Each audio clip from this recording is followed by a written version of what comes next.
जय माता दी। आप सभी का दिन शुभ हो।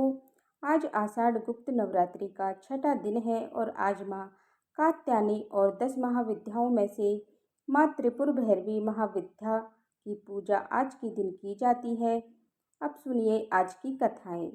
मूल प्रकृति आदि शक्ति की 10 महाविद्याओं की श्रेणी में देवी त्रिपुर भैरवी छठी महाविद्या कहलाती है।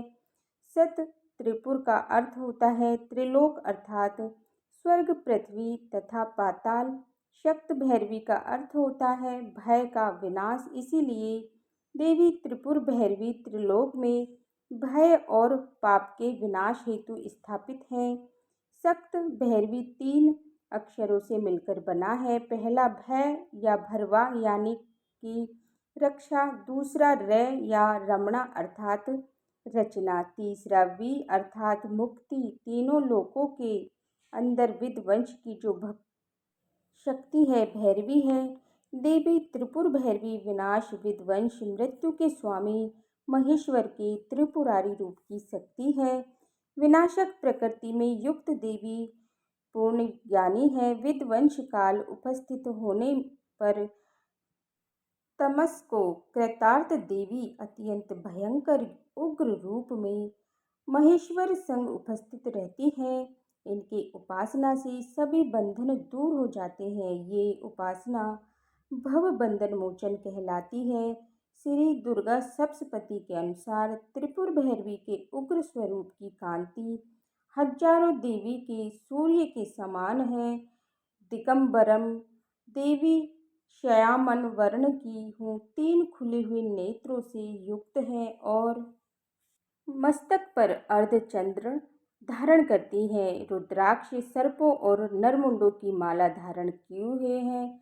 इनके लंबे काले घनघोर बाल हैं। 4 भुजाओं युक्त देवी अपनी दाहिनी भुजा में खटक और नरमुंडों से निर्मित खप्पर धारण करती हैं और बाहिनी भुजा में अभय तथा वर मुद्रा प्रदर्शित करती हैं। देवी का मुखमंडल अत्यंत डरावना है। देवी का प्राकट्य मृत देह से है और इन्हीं की शक्ति मृत देह को पंच तत्व में विलीन करती है। इसीलिए ये दाग संस्कार की अग्नि है। शोभ रूप में त्रिपुर भैरवी लाल वस्त्र और गले में मुंडमाला धारण किए हुए हैं। समस्त देह पर रक्त चंदन का लेबन है। अपने अपनी दाहिनी भुजा में जप माला और पुस्तक धारण करती हैं। बाईं भुजा में अभय और वर मुद्रा प्रदर्शित करती हैं और कमल के आसन पर विराजमान है। इन्होंने ही 18 भुजा युक्त दुर्गा रूप में उत्तम मधु का पाठ कर महिषासुर नामक दैत्य का वध किया था। नारद पांचों रात के अनुसार एक समय में महाकाली के मन में पुनः गौर वर्ण प्राप्त करने का विचार आया। उस पर देवी अंतर ध्यान हो गई। महादेव जब काली को अपने समक्ष नहीं पाते तो व्याकुल होकर देव ऋषि नारद से देवी के विषय में पूछते हैं। तब नारद जी उन्हें देवी का बोध करवाकर उनके प्राकट्य को सुमेरु के उत्तर में होना बताया। तब महादेव जी की आज्ञा अनुसार नारद जी देवी को खोजने के लिए निकले। नारद जी सुमेरु के उत्तर में पहुंचकर देवी से महादेव के साथ विवाह करने का प्रस्ताव रखते हैं।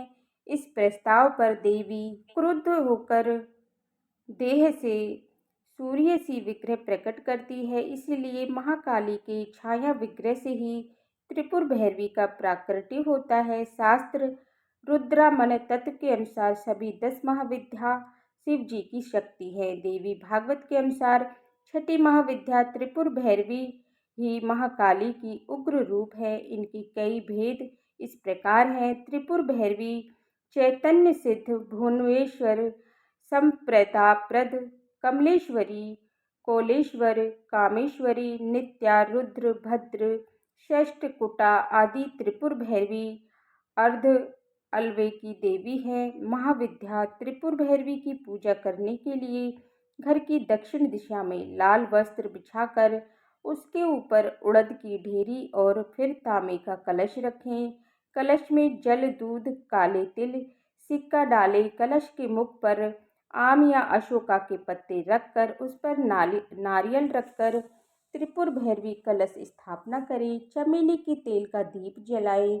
गूगल से धूप करें। माँ को सिंदूर का तिलक लगाएं। लाल पुष्प अर्पित करें। इसके बाद आप मौसमी फलों का या मिठाई का या हलवे का भोग माँ को अर्पित कर सकते हैं। साथ ही कुछ दक्षिणा जरूर चढ़ाई। लाल चंदन की माला से एक विशेष मंत्र का यथासंभव जाप करें। जाप पूरा होने के बाद उस भोग को गौ माता को खिला देना चाहिए। मंत्र है ओम इंग ह्रीं श्रीं त्रिपुर भैरवी नमः। ये तो थी 10 महाविद्याओं में से छठी महाविद्या त्रिपुर भैरवी की कथा और पूजा विधि की जानकारी। अब जानिए छठे दिन जाने वाली माँ कात्यायनी की कथा और पूजा विधि के बारे में। ऋषि कात्यायन के घर पर जन्म लेने के कारण ही माता का नाम कात्यायनी पड़ा। माँ कात्यायनी का स्वरूप अत्यंत चमकीला और भव्य है। इनकी 4 भुजाएं हैं और माँ की दाहिनी तरफ की ओर ऊपर वाली भुजा अभय मुद्रा में और नीचे वाली भुजाएं में वर मुद्रा में है। बाईं तरफ की ऊपर वाली भुजा में तलवार और नीचे वाली भुजा में कमल का पुष्प सुशोभित है। माँ का वाहन सिंह है। माँ कात्यायनी की भक्ति उपासना के द्वारा बहुत ही जल्दी और बहुत ही सरलता से धर्म अर्थ काम और मोक्ष की प्राप्ति कर लेता है। वह इस लोक में स्थित रहकर भी अलौकिक तेज और प्रभाव से मुक्त हो जाता है।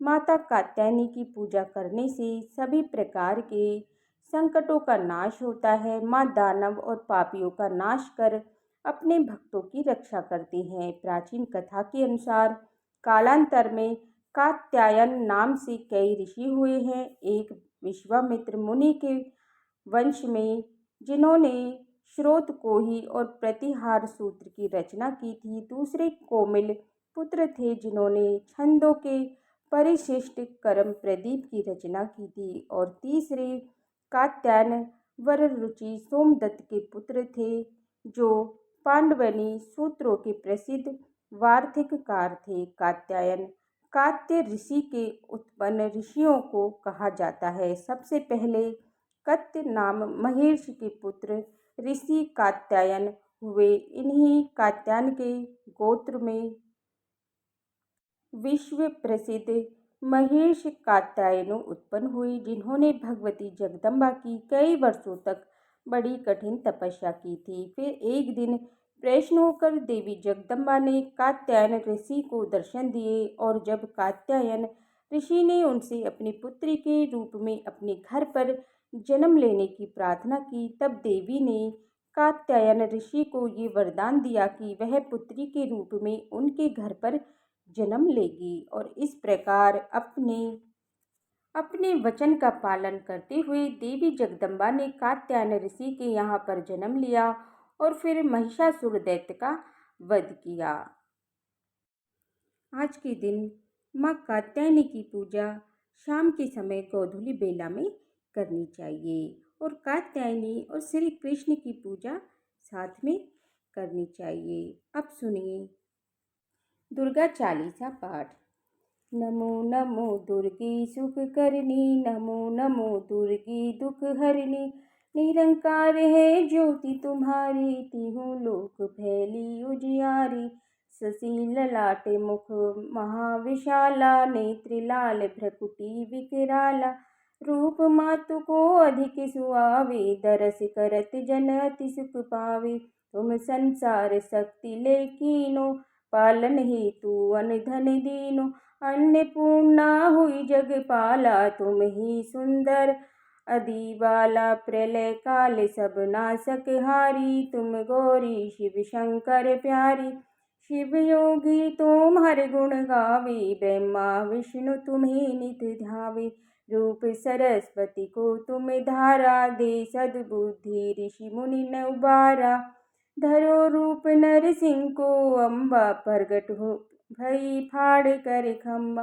रक्षा कर प्रहलाद बचायो, हिरण्याकश को स्वर्ग पठायो। लक्ष्मी रूप धरो जग माही, श्री नारायण अंग समाई। क्षीर सिंधु में करति विलासा, दया सिंधु दीजी मन आसा। हिंगलाज में तुम्ही भवानी, महिमा अमित न जात बखानी। मातंगी अरु धूमावती माता, भुवनेश्वरी बगला सुखदाता। श्री भैरव तारा जग तारणी, छिन्न भाल भव दुख निवारणी। के हरि वाहन सोह भवानी, लांगर वीर चलत अकवानी। दुर्गा चालीसा पाठ समाप्त हुआ। तो दोस्तों, यह थी आज की वीडियो। उम्मीद करती हूँ ये वीडियो आपको पसंद आई होगी। अगर आज की ये वीडियो अच्छी लगी हो तो इसे लाइक करके कमेंट बॉक्स में जय माता दी जरूर लिखिएगा। माता रानी आप सभी पर कृपया दृष्टि बनाए रखिए। जय माता दी।